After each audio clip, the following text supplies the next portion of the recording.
C'est le premier vrai livre que j'ai acheté quand j'avais 20 ans. Enfin, j'ai acheté un in-folio de Vossius, qui est un dictionnaire étymologique du latin, et qui a été fait au XVIIe avec les moyens de l'époque, c'est-à-dire au fond, les étymologies sont inventées par des combinaisons de parties grecques et latines. Enfin, bon. C'est un dictionnaire latin-latin, et qui donne des exemples tirés des auteurs classiques. J'aime beaucoup. Donc il y a de très beaux articles dedans et qui font rêver, enfin, qui sont de purs poèmes. Bon. Et notamment l'article Fenêtre qui est très joli. Bon. Alors je l'aimais particulièrement parce que ça a été, enfin, encore au XVIIe siècle, quand même un ouvrage, disons, de référence, enfin,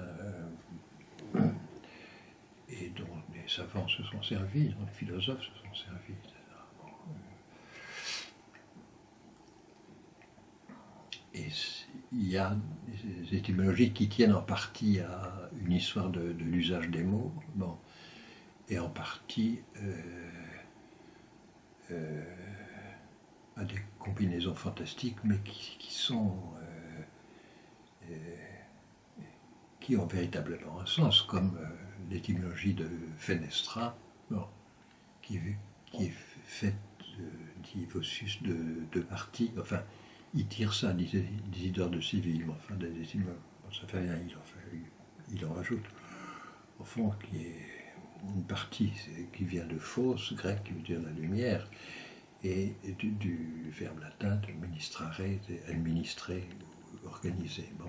Et la fenêtre serait ce qui organise la lumière. Alors, donc il y a une partie fausse qui est le soleil grec, enfin, de Apollon, enfin, bon.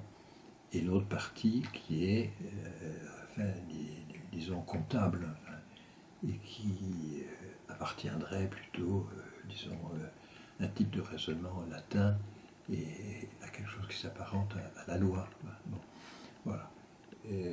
Donc j'aime beaucoup ça, parce que ça suffit à faire démarrer en quelque sorte. Bon, ça fait partie, comme on dit. Alors Vossius et plein de choses comme ça. Je lis je sors de temps en temps pour respirer, enfin, des étymologies comme ça qui au fond, sont des poèmes.